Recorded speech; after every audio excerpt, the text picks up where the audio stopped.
right, welcome everybody. This is episode 5 of the Tide Hoops History Summer Podcast Series. I'm your host, Michael Southern, and for this episode, we have a very special guest.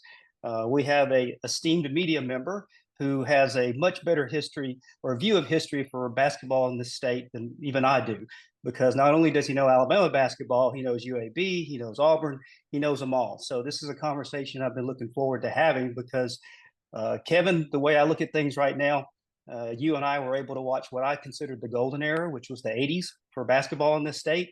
But now, lo and behold, we're watching history unravel again. So maybe for some of the people here that are new basketball fans, let's go ahead and start from the beginning. When did you start at the Birmingham News?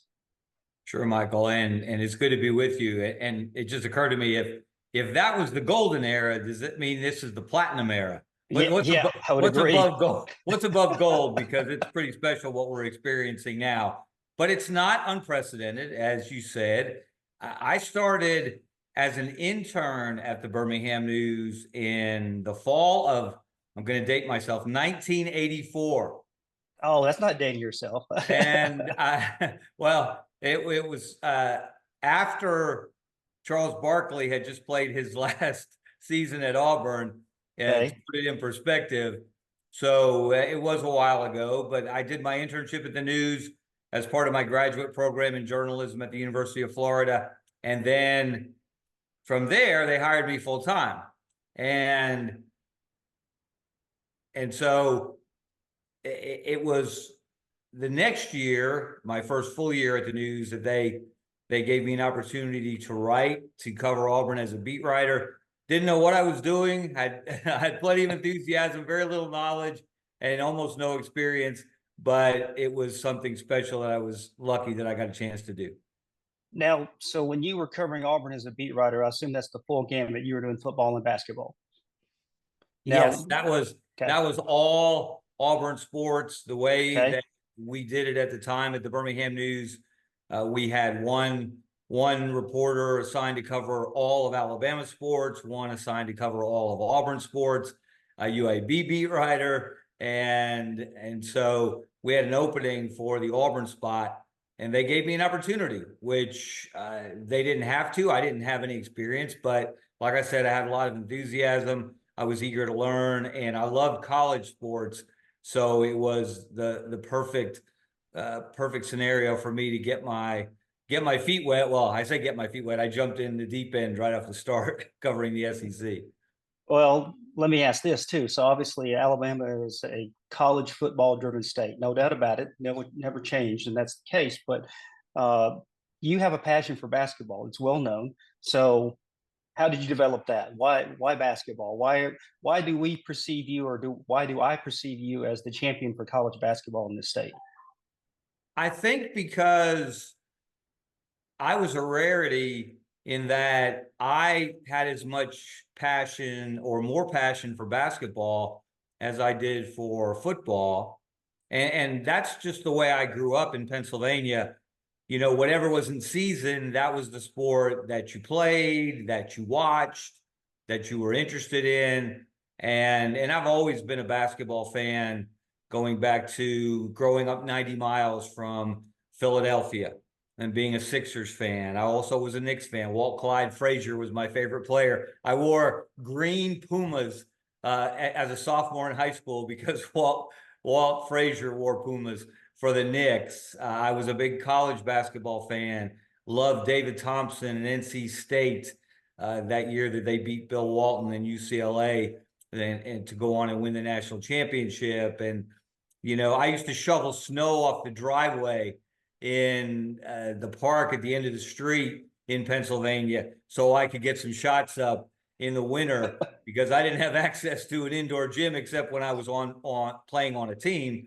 So that was my only opportunity. So you'd see me trudging with my snow shovel down to the end of the street to get some shots up. And let me tell you, it's a lot. The degree of difficulty of shooting, you hear guys talk about shooting in a dome at places like the Final Four. You think that's hard. Try shooting when you can't feel your fingers and the temperature is below freezing and you've just shoveled off a half court. so you could dribble a little bit and get some shots up. So yeah, I was always a basketball guy, and I showed that, made that clear in my writing, in my reporting. I took basketball very seriously. Unlike some of the older generation, if you will, at the time, they were football first, football heavy, and I have great respect for those guys. It's just that they didn't get excited about basketball, certainly not the way I did. So if you were in Philadelphia, was it 82 or 83 with the great 76er team with Moses and Dr. J? Which year did they win the NBA championship? Yeah, that was 83. 83. Okay. All right. Yeah, And that that's was that. You remember the great run that was, it was Lakers, Celtics, Celtics, Lakers, Lakers, Celtics. And the Sixers seemed to always come up short against the Celtics in the Eastern Conference playoffs. But that year, with Moses Malone, Dr. J, Maurice Cheeks at the point, Andrew Toney from Birmingham, yep. incredible shooting guard. He was known as the Boston Strangler because he was so good against the Celtics. I guess that was my first exposure to someone connected to Birmingham basketball, was cheering for Andrew Toney playing for the Sixers. That was a heck of a franchise at the time. And unfortunately for them, they just happened to be playing against one of the greatest eras of the Boston-LA rivalry. Yeah, but I think that 83 team is still regarded as one of the greatest all-time teams. I hear them mentioned quite a bit with the 96 or yeah 96 Bulls. You hear them with what is it, the 86 Celtics, 83 70. So they are highly regarded, even if it was just the one championship. Okay, so let me ask you this. So when you started at the Birmingham News as the Auburn beat writer, was that for the 84-85 academic year or 85-86? It was 85-86. Okay. And again, I will date myself. It was Bo Jackson's senior year. And Yeah. that was the first Auburn sport that I covered. It was Auburn football in 1985, Bo's senior year. And he was already a superstar at that point, and pretty much fed up with the media in general. So it was, he was a tough nut to crack as far as getting to know and getting him to trust you. But that basketball season, and you talk about being in the right place at the right time, that was Chuck Person's senior year. Yep. And of course, they had just in the 85 season, as I was still working at the News, they had hired me full time to work on the copy desk. I'm not sure what I was thinking at the time. I wanted to work on the sports copy desk, but that quickly grew old, and I was a writer at heart. And so I wanted to get out there. And fortunately, I had that opportunity. So Auburn had just beaten Alabama in the 85 SEC tournament championship game. In Sonny overtime. Smith, yeah, it was an incredible game. Hard to, I think the score was 53-49. That's something, right. Something along those lines. And Sonny Smith had announced his resignation. They decided to return. They made a run to the Sweet 16, and Alabama did the same. And so basketball was at a very high level in this state. And then my first year as the beat writer, Auburn went one better. They, with Chuck Person having an unbelievable NCAA tournament, they went to the Elite Eight. And with about 3 minutes left, they were playing Louisville. Never Nervous Purvis Ellison was their freshman star center. That game was tied at 70. And Jeff Moore from Midfield High School in Birmingham, Sonny Smith used to run plays. And Auburn got better and better at running those plays as the year went on. And they had this lethal set where they would free a big for a free throw line jumper. And Jeff Moore was such a good shooter from that range. He went up to take that shot, which he'd taken a million times before. Jeff Hall from Louisville blocked it, got a run out, and went down the other end. I think he dunked it, and Louisville took control, ended up winning the game and going to the Final Four. So, but I was also lucky that even though Auburn didn't get to the Final Four, the Birmingham News allowed me to cover the Final Four. That was the first of many that I was fortunate to cover in Dallas.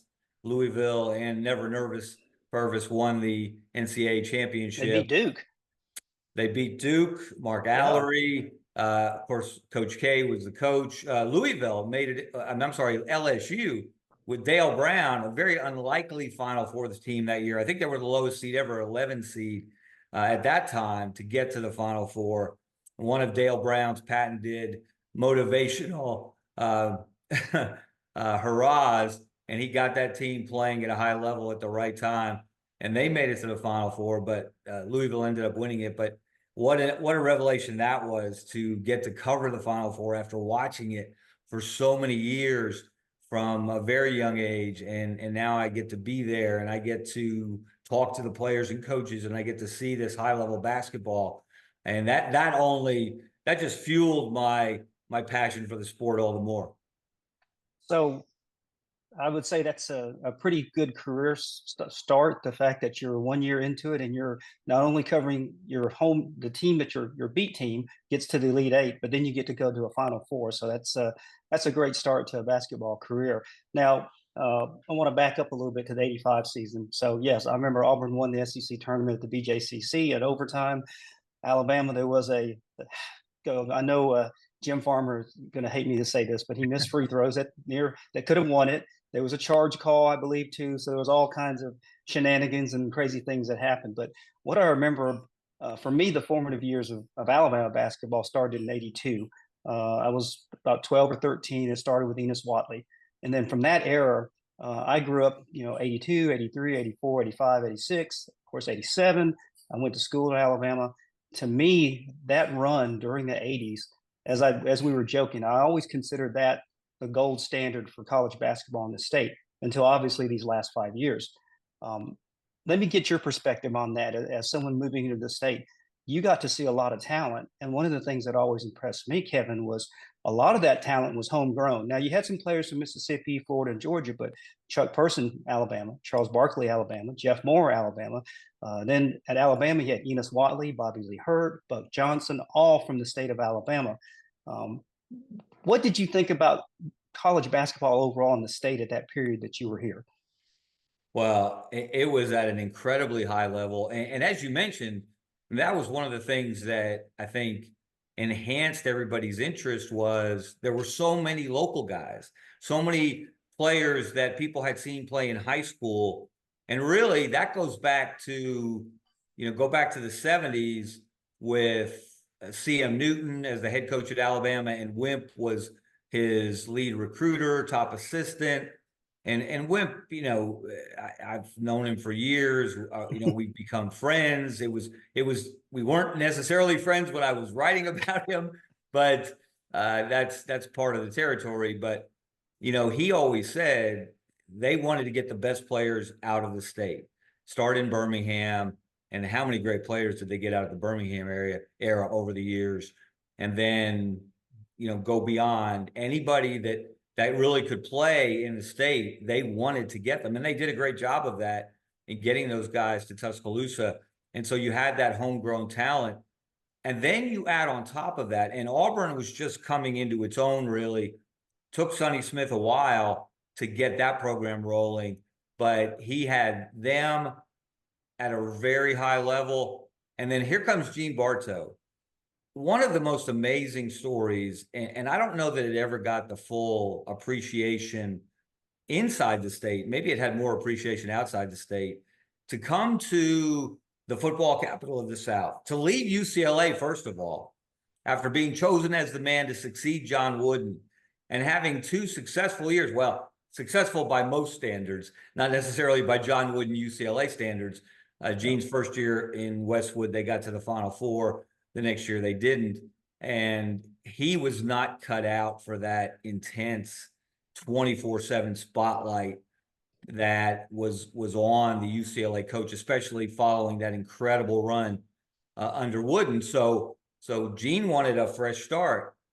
But you talk about an unlikely fresh start, to come again to Birmingham, the football capital of the South, and start an athletic department, let alone a basketball program. And then all of a sudden, within a couple of years, they're going to the Sweet 16. They're going to the Elite Eight. They're beating Ralph Sampson in Virginia in the Sweet 16. And so UAB was at a high level.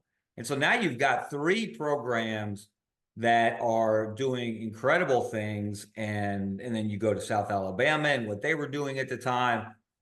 And it was a special time to be a basketball fan in this state, because not only could you see these guys play during the season, but in the summer, the Birmingham Summer League, some of the best basketball I've ever seen. There was no video, there were no stories written. It was just these guys getting together, the best college players from the state, some of the guys from the NBA coming back and honing their games and just having a blast. And they played at Birmingham Southern primarily. I think they may have played at Sanford some, but I mostly remember it at Birmingham Southern, Bill Battle Coliseum. And to see those guys go head to head and the pride they had in trying to one up one another, that just, again, it was hoop heaven really for basketball folks like me. So I was right there with you. So I remember, so my heart's with Alabama, and I lived and died with every Coach Sanderson team. So Coach Sanderson's my coach, and those teams of the 80s are my teams. 87 is my most beloved team. Eunice Watley's my favorite player. But I kept up with UAB, surprisingly enough, and I kept up with Auburn. So I knew the Auburn starting lineup. I remember Gerald White, Frank Ford, Chuck Person, Chris Morris, those guys, Jeff Moore. I remember when, of course, when Charles Barkley was there. I remember when UAB missed a last-second shot. Otherwise, maybe they beat Memphis State, and Memphis State goes to the Final Four that year. I remember how good Steve Mitchell, was it James Ponder, Jerome Mincy, all those guys. I was a basketball junkie too. I watched them all, and it was almost like clockwork. So Alabama would either get to the championship game or win the SEC tournament. UAB would always win the Sun Belt, and Auburn would always make noise somehow, and everybody would get deep into the tournament. And that was just a glorious time, and that was the basketball that I was raised on.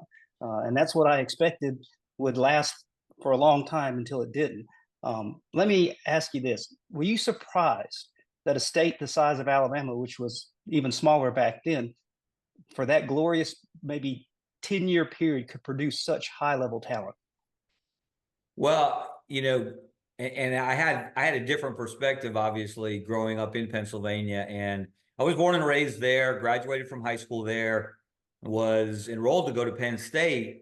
And then my dad's company, and he worked for the same company his entire career, they moved their manufacturing headquarters from the small town that I grew up in, Pottsville, which was 90 miles from Philadelphia. They moved to Ozark, Alabama. Oh, The summer after I graduated from high school. And if I didn't already know what culture shock was, I certainly experienced it coming down here. I didn't want to be that far away from my family. I have a younger brother who was in much tougher circumstances than me because he had to move right in the middle of high school after his sophomore year. I had already graduated from high school. I just graduated from high school, so I was going to be going off to college anyway, but I didn't want to be that far away. So I came down here, had no idea where I was going to go to school, had a neighbor who in Ozark who'd gone to Troy State at the time, and it was only 30 miles from Ozark. So I went there, really liked the cozy atmosphere, the small school atmosphere, and got my undergraduate degree there and had a great experience. Learned so many things, had so many opportunities. I got to go to a summer school in Oxford, England, while I was at Troy. Just unbelievable friendships I made. Got it, where people get to know you by name because it's a smaller school. So, I had a perspective of Alabama as a football state. I can still remember as a boy watching. I was fascinated by the tearaway jerseys. oh I yes, I remember love that. to 70s. watch SEC football, especially Alabama games from Legion Field, Iron Bowls from Legion Field, and watching those tearaway jerseys. My mom I used to drive my mom crazy. I'd tear my shirts up so I could, I tried to create my own tearaway jersey to play on the playground because I thought that was cool. But basketball, obviously, I didn't think basketball was as big a deal here as I came to know that it was, with maybe not as many people, certainly not as many people as football, but what I really discovered was the people who love basketball here really love basketball, and they know basketball, and they are intelligent students of the game. They're passionate about it. And just as much as people in Indiana or Kentucky or North Carolina, so-called basketball states, the basketball people here, and they are as good as basketball people anywhere. And I think that's why that my love for the game, I think, resonated with those folks. They didn't always like what I wrote. Obviously, the coaches didn't always like what I wrote, especially when I came off the Auburn beat. and I became a general assignment reporter and columnist at first, I'm covering 1 week, I'm covering Alabama and Wimp. The next week, I'm covering UAB and Gene Bartow, and the next week I'm covering Auburn, and it was Tommy Joe Eagles at that time. I got to go to the Great Alaska Shootout with Auburn, where Tommy Joe Eagles started his star-crossed tenure there. And so I think the coaches, even though they might not have liked what I wrote, and certainly some of the fans didn't at certain times, but I think at heart they understood that I respected the game and I appreciated the game. And while they might not let me know that till later, they appreciated that. So I think that's why some of the real friendships that I've developed over the years, particularly when coaches would retire and I wasn't writing about them on a regular basis and was able to become friends with a lot of these folks. I think I have tended to gravitate towards basketball people like Wimp, like Sonny, like, sadly, now deceased Gene Bartow, Murray Bartow, John Brady used to be at Samford and LSU. I can go on and on. Those folks, we hit it off because we shared a passion for basketball. So let me ask this. I know you're a historian of the game. I try to be, but you're probably a lot better than I am. And I know that in your research, as you've written stories about Alabama basketball, you know the tradition. You know about the Rocket Eight. You know about 1976. You know about, I think it was 73 when CM Newton started all 5 African American players. So you have learned the history and tradition of Alabama, which to me, for decades, has gone overlooked and underappreciated from a national level.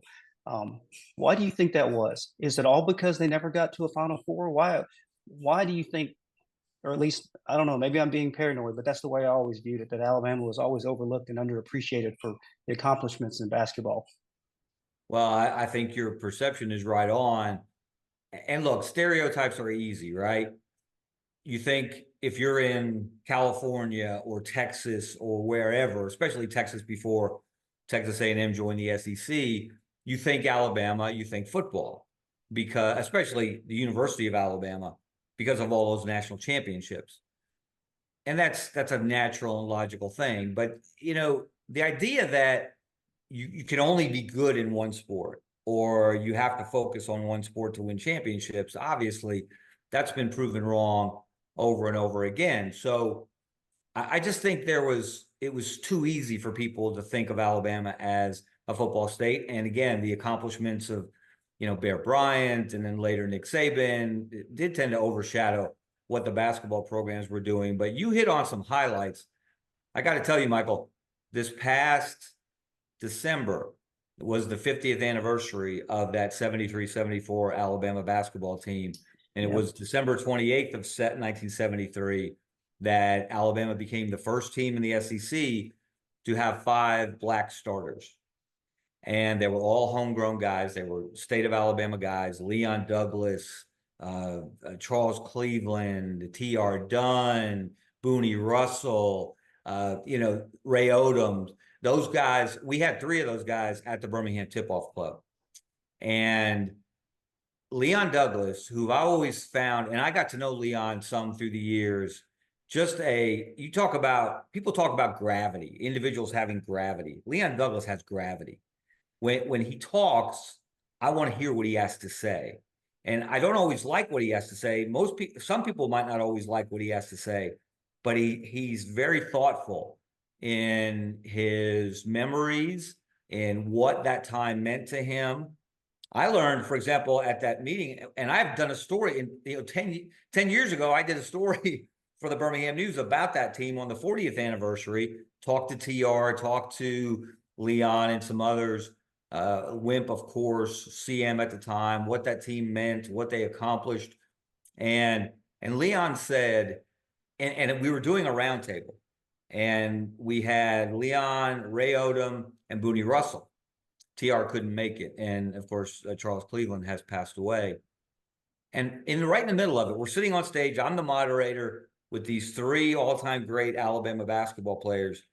And Leon said, "Why did it take 50 years? Why are we just doing this now?" And everybody in the room stopped It was dead silence. I didn't know what to say. And he was right though. What we should be, Yeah. we should have been celebrating teams like that, individuals like him, far more than we have, far longer than we have. And it was an arresting moment. And it really kind of captured what you're talking about. And that's why I appreciate what you're doing, shining a light on the history of Alabama Crimson Tide basketball in particular, because we haven't done enough of that. And, I've tried to do it. I've tried to tell those stories, but there's so many stories that are untold. I mean, Charles Cleveland is a great story. Ray Odom is a great story. We know T.R. Dunn because he had a great NBA career, but there's so many great stories there that either they never got told or they were told in a superficial way.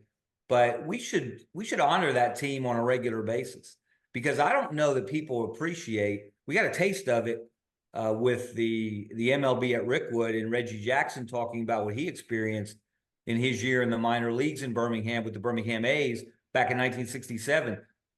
To think of what those guys experienced in 1973, and Leon talked about it. He talked about getting spit on coming off the court at a road game in Mississippi.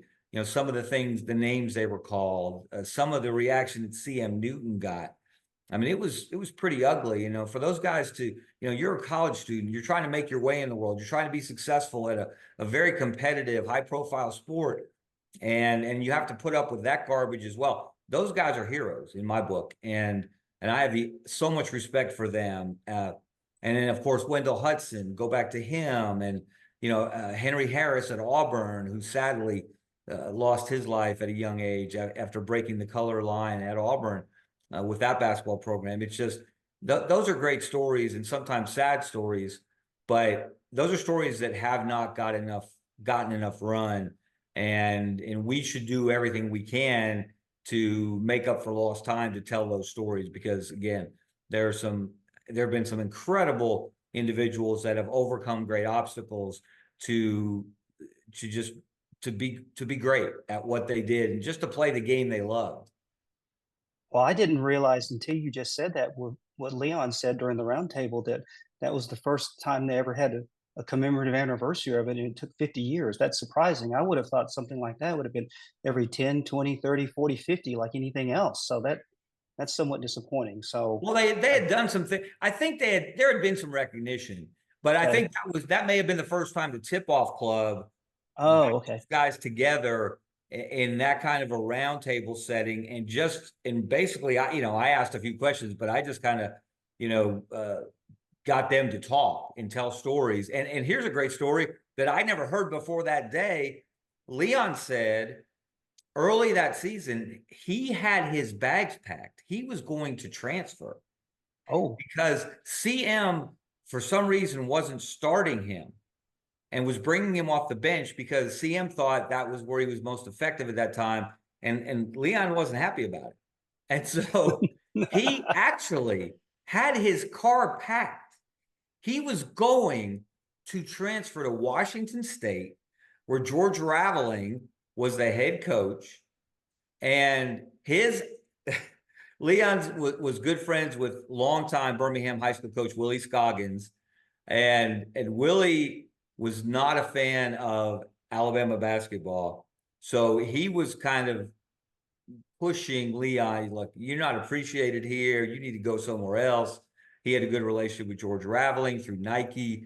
And he said, Leon, and again, I think everybody was floored. Leon said, if I didn't start that game, I forget who they were playing. And he said, I was going to the airport.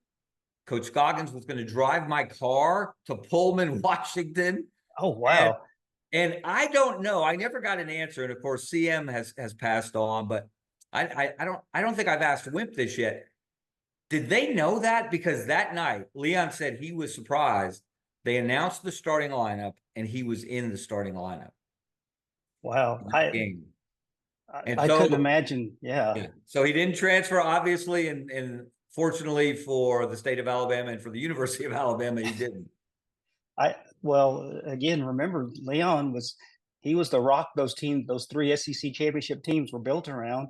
And let's not forget, I mean, while I didn't see it personally, I was only 7 years old. I have gone back and read the stories and talked to people, the baby boomers, and I've looked at everything. Yeah, if the NCAA would have done seeding back then like they do now, Alabama and Indiana in 1976 play for the championship. They don't play in Baton Rouge in the Midwest or Mideast regional, whatever they did it geographically, which was just absolutely crazy. But you look at that team with Leon and you had a freshman Reggie King, those guys. They took Indiana to the wire, the only team to play within single digits that whole year. And I know that was the first frustration Alabama basketball fans had with the NCAA tournament, because that set the ceiling for a while, that the team couldn't get past the Sweet 16.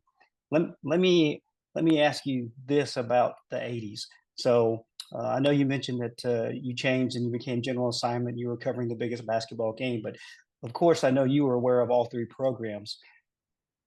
Let me ask this. When I look back at Alabama, the Alabama basketball that I remember in the 80s, I always looked at it like this. When I look at the teams that Coach Sanderson put out there, I always felt there were four teams, in my opinion, that had just a little bit of luck, or at least the correct seeding, or just not running into the hot team. Any one of those four had the talent to get to the Final Four. And I always say that was 1982 with Enos Watley and that team that ran into Michael Jordan. 1986, the year that Auburn goes to the Elite Eight, Alabama gets stuck into the Southeast Regional with Kentucky, LSU, and then Kentucky, the one team that Alabama didn't match up with well. And then they watch LSU go to the Final Four, a team they beat three times. The 86-87 team runs into a hot shooting Rick Pitino team that shouldn't have even been there. They should have lost to Austin Peay in the BJCC. And then, of course, the 1990 team, the one that got sentenced to go out west as a number 7 seed. So I always felt any one of those four had a legitimate shot to get to the Final Four. Let me ask this. If any one of those teams had gotten to the Final Four, what's the legacy of Coach Sanderson then nationally?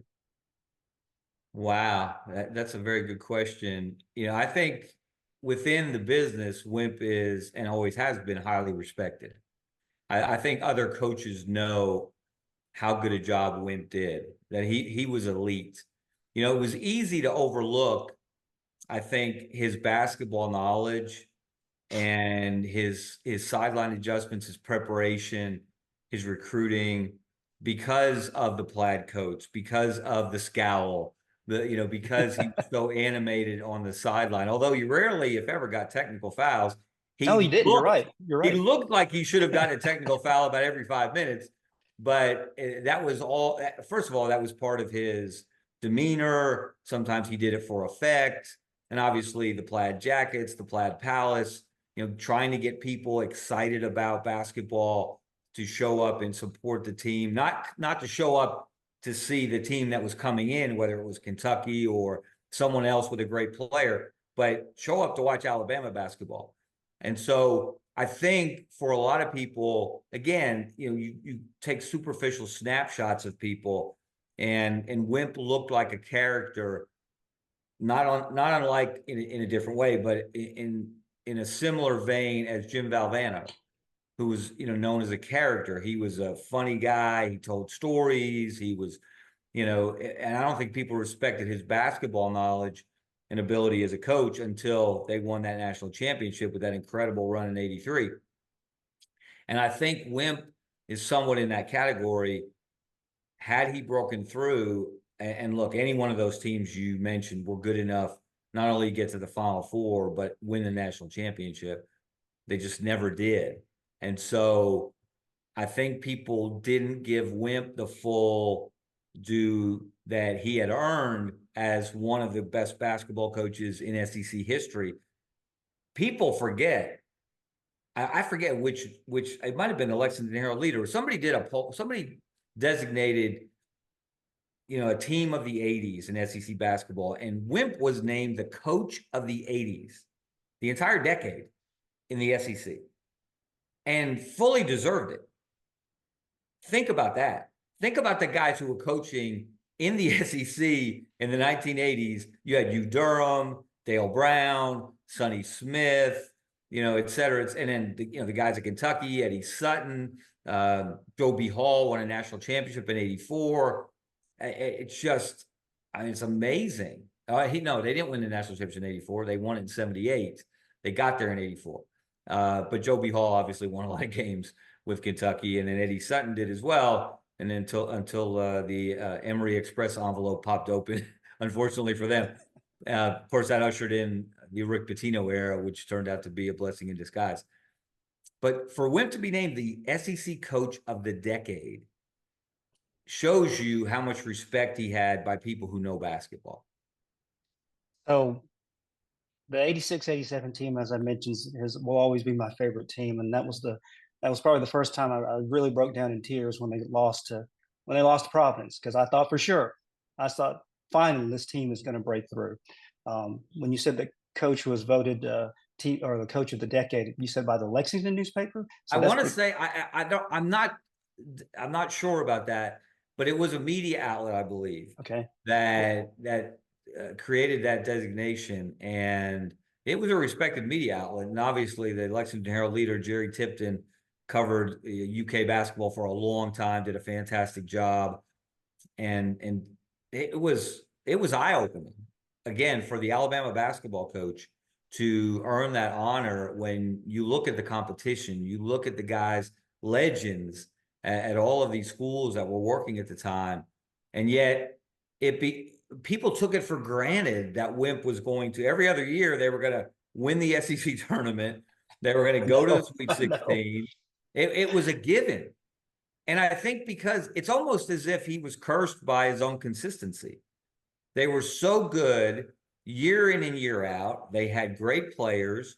They played hard. They played defense.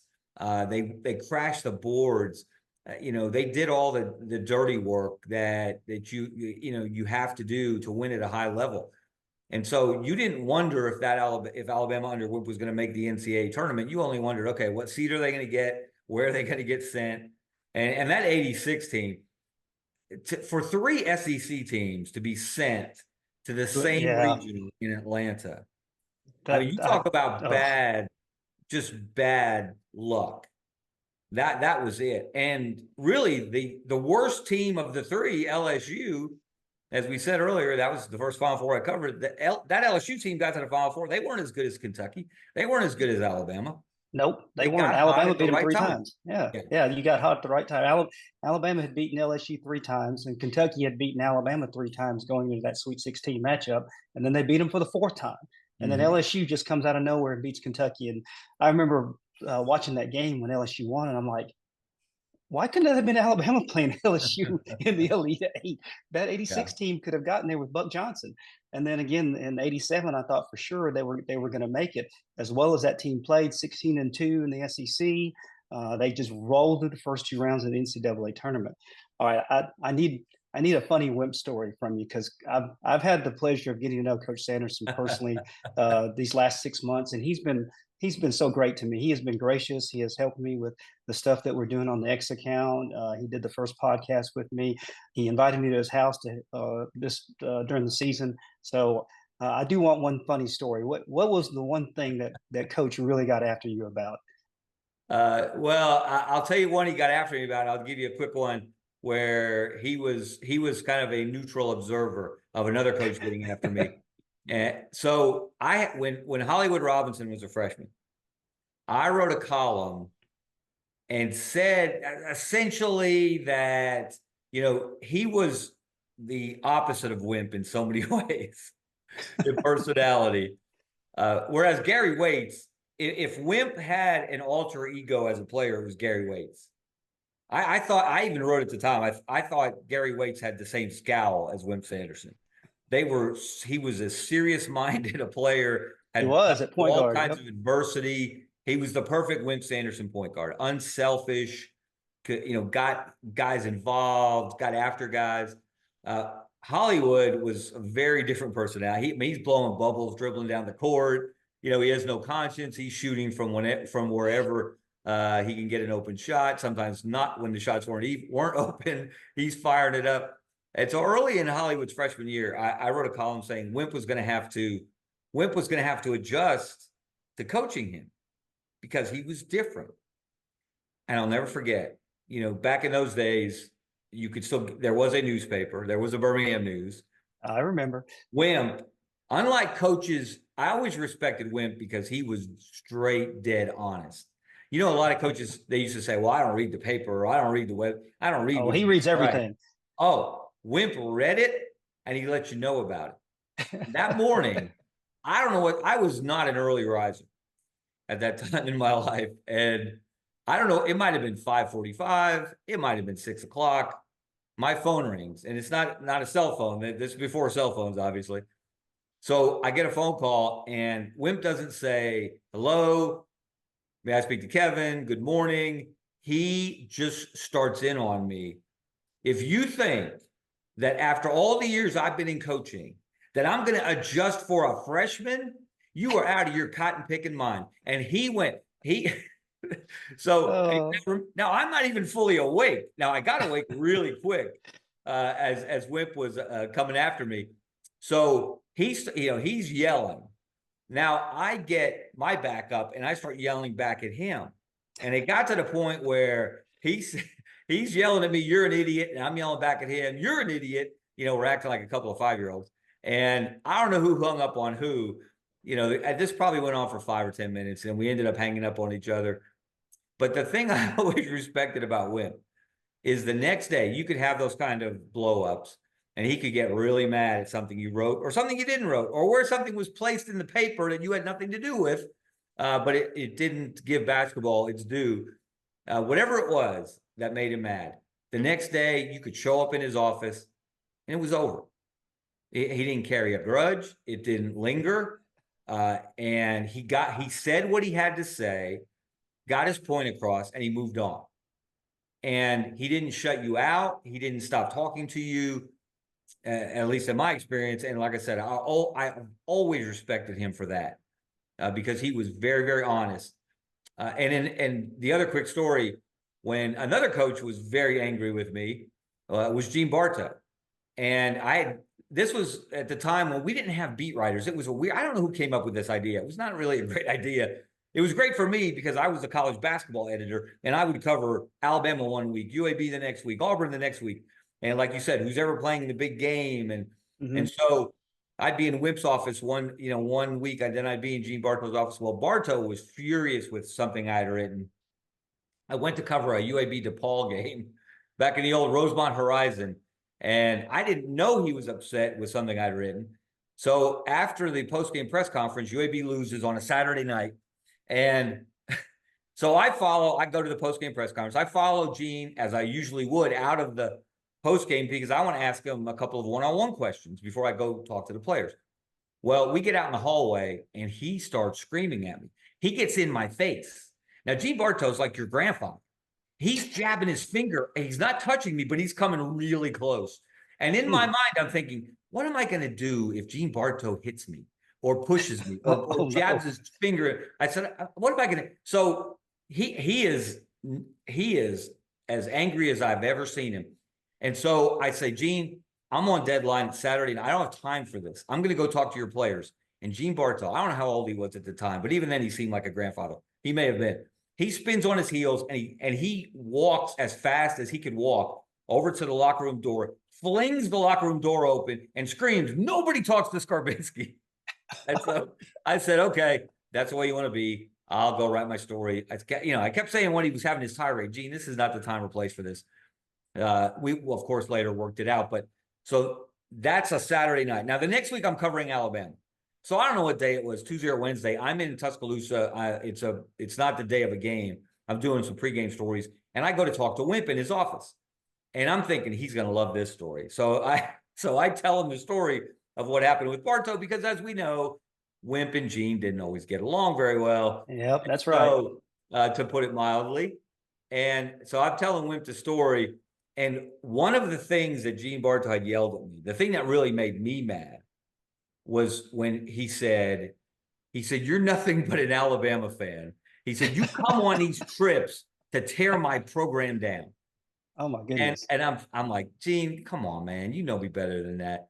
So when I get to that point in the story and I tell Wimp that, his eyes roll, he scoffs, and he says, I know you're no Alabama fan, some of the crap you write about us. Now he said, now listen.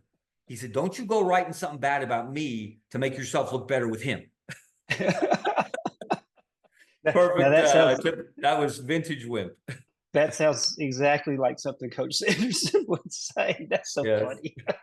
Well, no, you talk about the consistency that he had, and won 5 SEC tournaments, played in the championship game 9 times.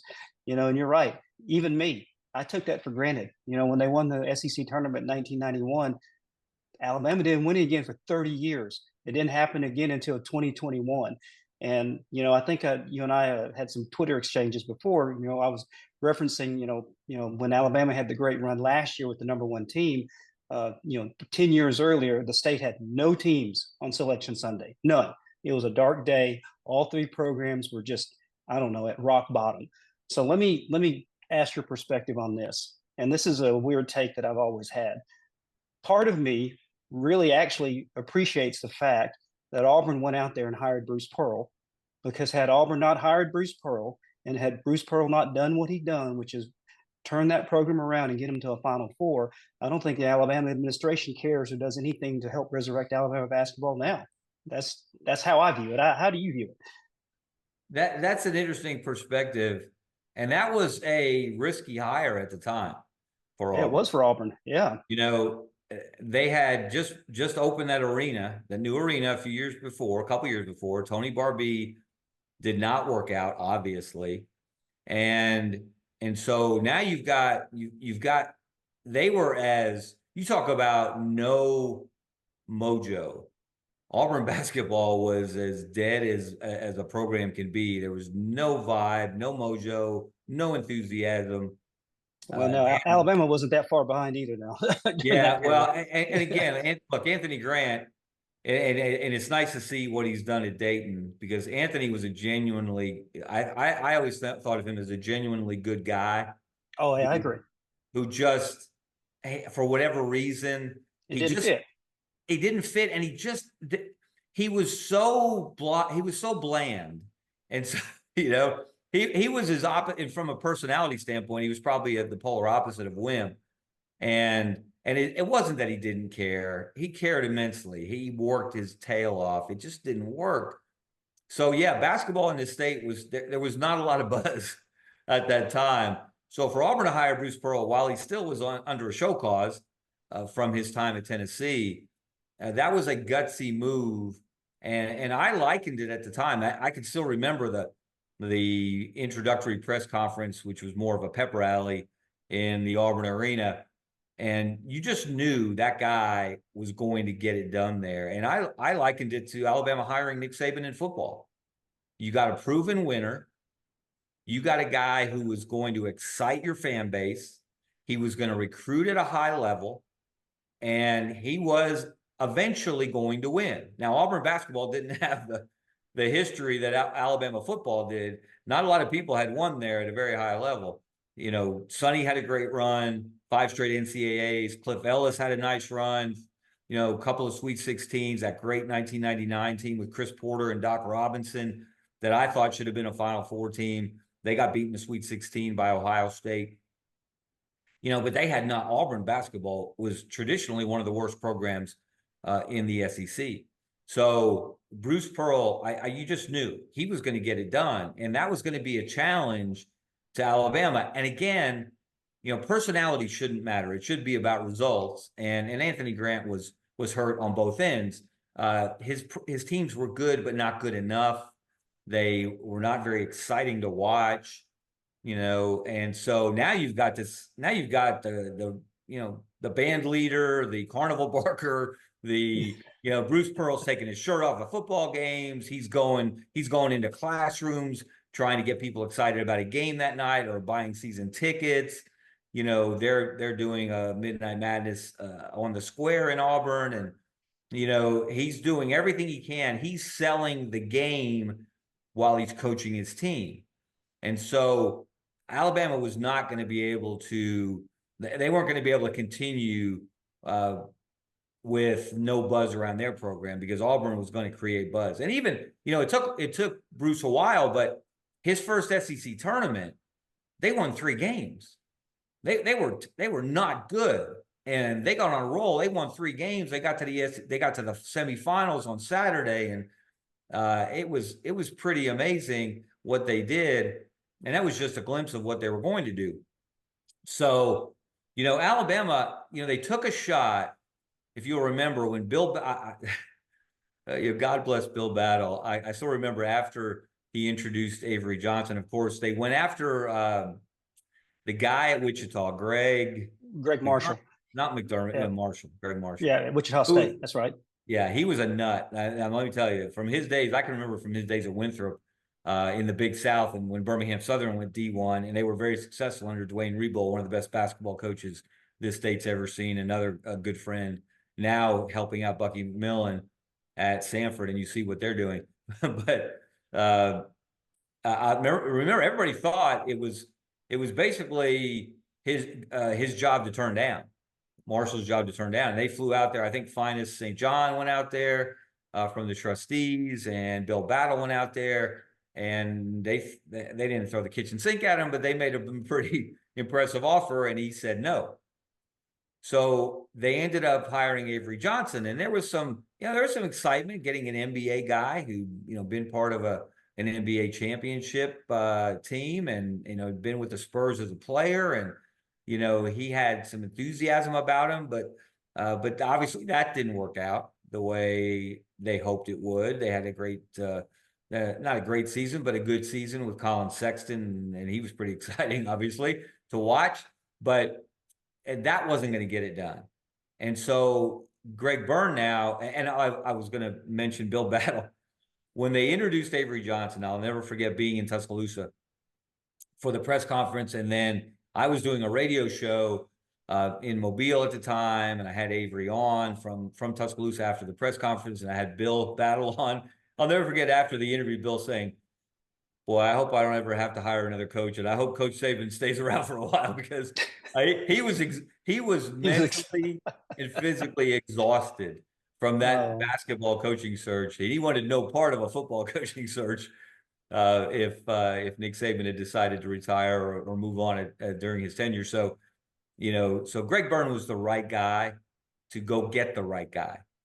And look, I'll be honest, Nate Oats had done some nice things at Buffalo, but no one saw this coming. I can't believe anyone believed that Nate Oats was going to turn Alabama into a national basketball power, and he was going to be one of the best coaches in the country, and they were going to be contending for SEC and winning SEC championships on a regular basis, that they were going to be the winningest program over a 5-year period in the SEC. They were going to win SEC tournaments, SEC regular season championships, and they were going to break through that glass ceiling, get to the Final Four. And now everybody fully expects that sooner rather than later, they're going to win a national championship in basketball. So to tie this all back to your original question, yes, I think Auburn hiring Bruce Pearl upped the ante for Alabama, and it took them a couple of hires to get it right. But man, when they got it right in a big way with Nate Oats. Well, so again, making the circle complete here, even though I don't want to lose to Auburn in anything in the 80s, I always appreciated the rivalry between Coach Sanderson and Coach Smith. I thought it was one of the greatest. For about a 5-year period, it was just basketball nirvana. And then, we lost that, and we didn't have it for 20-something years, almost 30 years. And again, don't want to lose to Auburn now, but what you have now with Coach Pearl and Coach Oates, to me, is, my goodness, is pretty special, because could you imagine in the last 5-year period, we've got between the two schools, 2 Final Fours. You've got is it 4 SEC tournament championships, 3 SEC regular season championships. Right now, both teams projected to be top 10 teams and going into the preseason. I mean, this is the stuff that, like you said, the hardcore, loyal basketball fans in this state have dreamt about. I don't want to wake up because I'm afraid I'll lose it. But to me, this has just been, you're right. What's above the golden era? I guess it's the platinum era. I never would have thought we'd see something like this.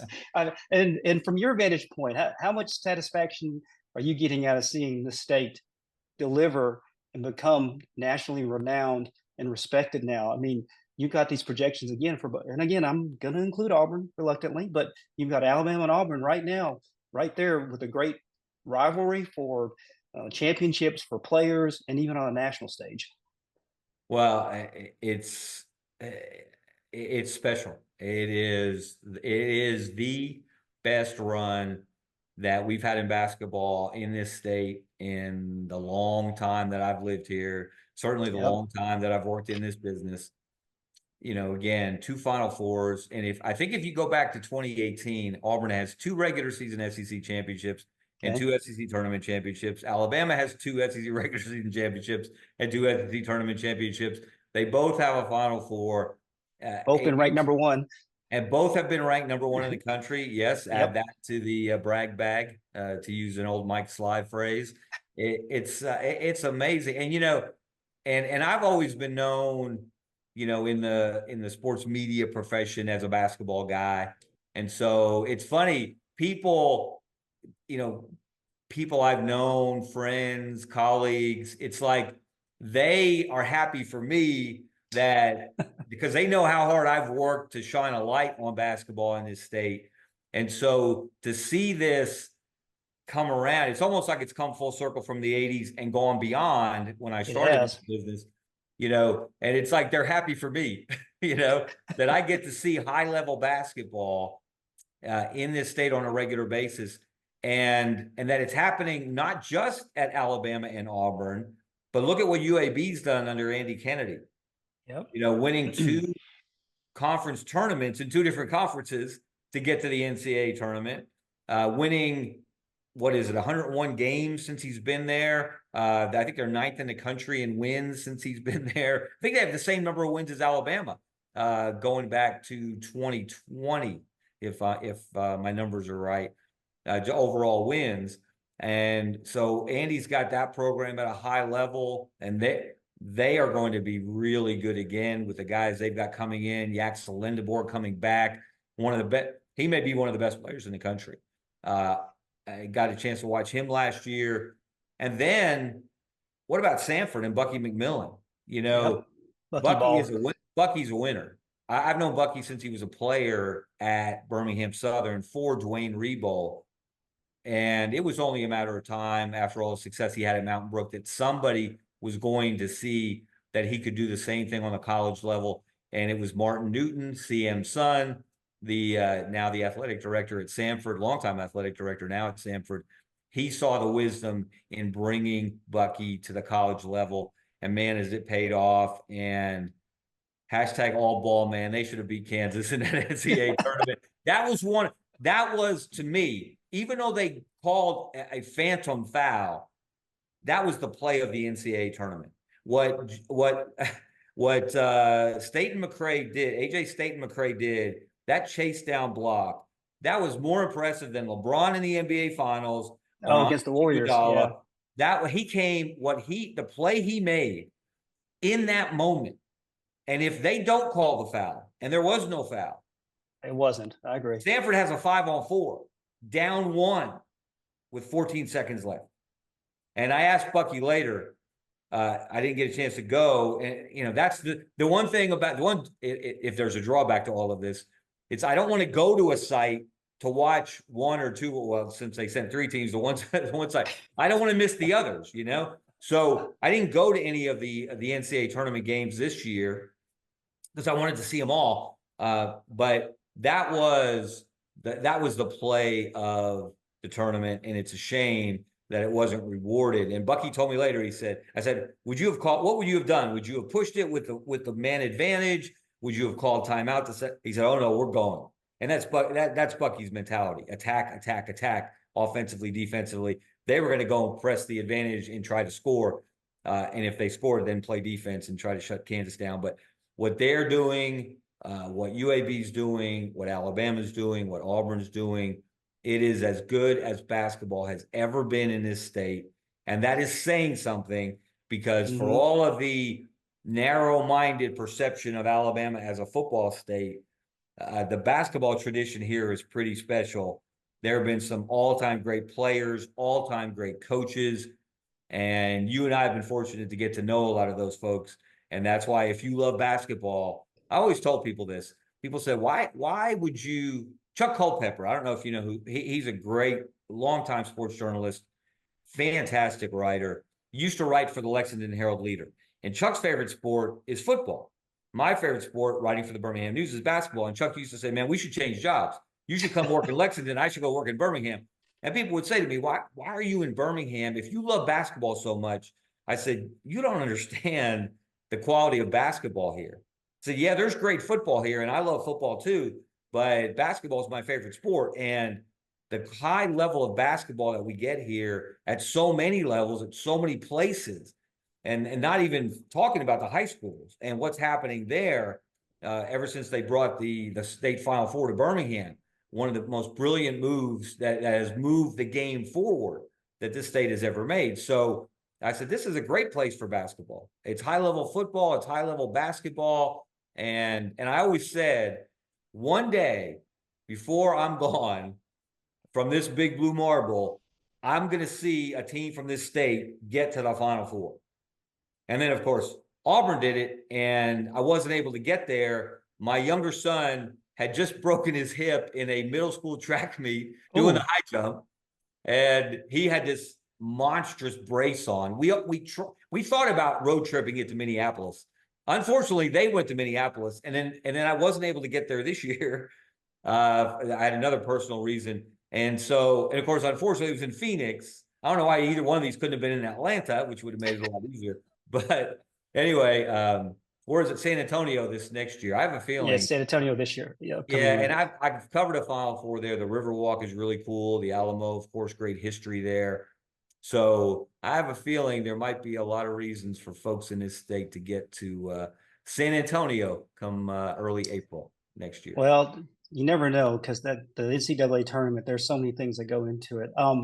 Two things I want to close on and get your opinion on. So the 22-23 team, which was historic for wins, number one seed, number one overall seed. I went with them. I went to all the games. I went up to Louisville. And then I remember at the end against San Diego State, after they had lost a 9-point lead, I was just sitting there at the KFC Yum Center, just kind of in disbelief. It was a different feeling than the 87 team. I was just sitting there and I really convinced myself that this team's never going to do it. If this team couldn't get to Houston after the number 2, number 3, and number 4 seed had already been upset, then Alabama basketball was just cursed. It's never going to happen. And I was almost ready to just give up in the sense that I'd ever see Alabama make it. Then this year, out of the blue, unexpected, never would have imagined it after watching them lose to Florida and Nashville on that Friday night. I'm thinking, well, Alabama may be 1 and done or 2 and done, and that'll be it. What did Alabama finally, with this team, the team no one saw coming, when they became the team no one wanted to play all of a sudden, what did it mean to the program to finally break that glass ceiling? Well, that's again, for the casual basketball fan, the Final Four is Nirvana, it's Shangri-La. It's the thing that makes people sit up and take notice. It doesn't mean that you have a great program. We've seen teams shock the world and get to the Final Four. The Loyolas, VCUs out of the first 4. I actually saw that VCU team. UAB was in that first 4 in 2011 and got beat badly by Clemson. And VCU played there, and then they ran all the way to the Final Four. But that's the thing that validates you as a program, no matter how many championships you won. And Alabama, look, I've told people this for years, outside of Kentucky, Alabama's been the most successful basketball program in the SEC historically, all time. By any measure you want to use, Alabama's number 2. It's right there behind Kentucky. So, but they didn't have that validation, that Final Four, that thing that stamps you as an elite basketball program, rightly or wrongly. So for this team to do it, it's almost as if all those teams that we thought would get there, that should have gotten there, and you've mentioned 76, 82, 87, the 23 team. I mean, that was a great basketball team. That was a historical team. What that team did, the players it had, the records it set, that's as, from a talent standpoint, that may be as good a team as Alabama's ever had. And people are starting to realize, with what Brandon Miller did as a rookie this past season, just how good that guy is. And his ceiling is so high. He's going to be playing basketball for a long time at a high level. So, that team was so good. And just I was like you. I was shocked that they did not get to the Final Four that year and make a run at the national title. I thought they were good enough to win it all, and they were good enough to win it all. They just ran into a bad shooting night, a bad matchup, a physical, veteran, tough defensive team in San Diego State, which did the same thing to UAB this year that they did to Alabama last year in the second round of the tournament. But, you know, it's almost as if when you least expect it, that's when these things happen. So for Mark Sears to grow up and become the star and the leader that he became, for Grant Nelson to have a Grant Nelson game against North Carolina in the Sweet 16, for Mo Diabate to step up the way he did, Jaren Stevenson to step. I mean, so many guys went above and beyond what they had done before when it was absolutely necessary. And that's what you need to get to a Final Four. You don't have to have the best team in school history. It wasn't the best team of the last 2 years in Alabama, but it accomplished more. It took that next step, and it broke through that glass ceiling. And I fully believe that now that that's been put in the rearview mirror, that monkey is off the back, whatever phrase you want to use. I really believe that Alabama is going to be a consistent contender for Final Four trips and ultimately that national championship. And if you keep knocking on that door, you keep putting together those kind of teams, eventually you're going to get there. And I really believe I've raised my goals now, Michael. As I said, I always said to people, one day I'm going to see a team from this state in the Final Four. Now it's one day before I'm gone, I'm going to see a team from this state cut down the last net at the Final Four. I don't know who it's going to be, and I don't know when it's going to be. And like you said, sometimes when you expect it, something weird happens along the way. And sometimes when you least expect it, that's when it happens. I don't know if it's going to be Alabama this year. I don't know if it's going to be Auburn this year. They're both going to be really, really good and have opportunities if they can stay healthy, if the chemistry's right, they get a good draw in the tournament. There's so many things that go into it, but I really believe we are, as basketball fans here in this state, we're living our best lives right now. And don't pinch me, don't wake me up. I hope it continues for a long, long time. Well, I agree. To me right now, it's not hyperbole and it's not a prisoner of the moment. This is truly the apex of basketball in this state. And that's the perspective from you and I, who've been watching it from the early 80s and also understand the significance of the 70s and of the other eras. So I have no doubt saying that this is the best that we've ever seen. I hope it doesn't end anytime soon. And that leads into my last question for you. This hour has just flown by. This has been fantastic conversation. But a team from the state of Alabama, whether it be Auburn, but hopefully Alabama, but regardless, or maybe UAB, what does that do for the state of Alabama to finally, if they ever get a national championship in the NCAA tournament? Well, we'll bring it back to our old friend Wimp on this one. And, my feeling is, the old philosophy that a rising tide lifts all boats. And in fact, I wrote that and got a lot of blowback from some Alabama basketball fans when I said, and from Auburn basketball fans, when Auburn broke through that glass ceiling and got to the Final Four in 2019. I said that was for everyone. That was for the Enos Watleys and the Derek McKees and the Buck Johnsons and the Andy Kennedys and the Jerome Minceys, the Steve Mitchells, the Mo Finleys, all the great players, the Chris Porters, the Jeff Moores, the Doc Robinsons, the Chuck Persons, all the guys who had meant so much to basketball in this state. They lifted the game in this state. And when you do that, eventually that chemistry is going to be right. The circumstances are going to be right. The stars are going to be aligned, and you're going to do something special and memorable. And that's what that 2019 Auburn team did. Some people didn't believe that. They thought, well, no, that's good for Auburn basketball. That's not good for Alabama basketball. That's not good for UAB basketball. And I very much disagree. Because when you get people excited about the sport, it motivates not only the fan base to show up, it motivates the administration to hold coaches accountable. And if the coach is not getting it done at a high level, go find someone who will. And that's what happened, as we talked about earlier with Bruce Pearl. And then, a hire later, you get Nate Oats at Alabama, and you get Andy Kennedy at UAB, and you get Bucky McMillan at Samford. And all of a sudden you're competing for basketball attention within a couple of hour radius, because guess what? There's high-level basketball happening at Neville Arena. There's high-level basketball happening at Bartow Arena, at the Pete Hanna Center on the Sanford campus, and obviously in Coleman Coliseum. And you see resources being dedicated to the sport at these schools. So when one of those, and I say when, I'm not even saying if when anymore, Michael, I'm saying when one of those schools breaks through and they climb that last ladder and they cut down that last net, that is going to mean something to every program in this state, to every player in this state, every coach in this state, every fan in this state. And you know what they're going to say? If they can do it, that's right, and we can do it. Whoever you're they and we are. And my we is everybody. That's, people, Michael, I've been accused of being an Alabama fan, always by Auburn fans. I've been accused of being an Auburn fan, always by Alabama fans. I've been accused of being a UAB fan. I've been accused of a lot of things as far as fandom goes. And I'm a fan of basketball.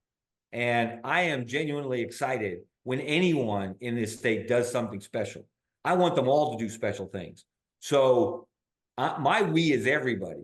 And so if Alabama can do it, Auburn can do it. If Auburn can do it, Alabama can do it. And if they can do it, UAB can get on a run. If UAB can get on a run, Samford can shock the world. I mean, if you don't put limits on yourself, and that's really what winning a national championship would do. We've already seen what getting to a Final Four can do, right? Look at the recruiting. Look at the players that are interested in playing basketball in this state. High-level recruits are interested in playing basketball in this state because they see what's possible. Well, there's only one thing left that's possible that hasn't happened. And again, that's winning that national championship. So when that happens, there are no limits. There are no more glass ceilings. They can do it. You can do it. If he can do it, she can do it, et cetera, et cetera, et cetera. So you can tell we're here in June. I'm very excited. I can't wait for basketball practice to start. I can't wait for the season to start. Alabama's got a killer schedule. There's so many great games to see. If I could encourage everyone, even if you're an Alabama fan and you're in Birmingham on a Tuesday evening or go watch Samford play. Go watch UAB play. Maybe you don't want to go to Neville Arena unless Alabama's there, but go to a high school game. Go watch Caleb Holt play. Holy cow, is that dude good? From Buckhorn. There's just great basketball happening everywhere in the state. Get out and see it. And again, this season, last season was collectively one of the best seasons we've ever seen in the state. Maybe the best. Who knows? This next year, fingers crossed, could be even better. Well, I hope that is the case because I'm enjoying every minute of it. I don't want it to end. Speaking of ending, Kevin, this has been exactly what I hoped it would have been. This has been a fantastic conversation. I hate to say it, there were topics we didn't even get to that we're going to need to have another session if you don't mind sometime, because there was more questions I want to ask, but this has been perfect. I really appreciate you taking time out to talk about this. And I know the excitement that you have for all the programs in the state is important to not only you, but you want it to cascade out to the fans. I see the excitement and we have it here too. Look, basketball's dominated the conversation on sports talk radio all the way through June. When do you think that was ever going to happen? Never. That's another sign. That's another sign of where basketball is in this state. When we're talking about basketball in May and June, as much as, or even more so, maybe, than football. More so. Yes. Once obviously the tremors, the earth moving with Nick Saban retiring, and but once that kind of settled down, there's been, to me, more buzz about Alabama basketball than Alabama football. Here in Tuscaloosa, that is exactly the case. That is not uh, hyperbole, and that is absolutely the truth. So, and I never thought I would see the day. So, and again, it's not Hey, that. Michael, I'm gonna use the phrase that fans use sarcastically about other programs when they do something that's really not that significant, but they think it is. Hang the banner. Hang the banner. Hang the banner.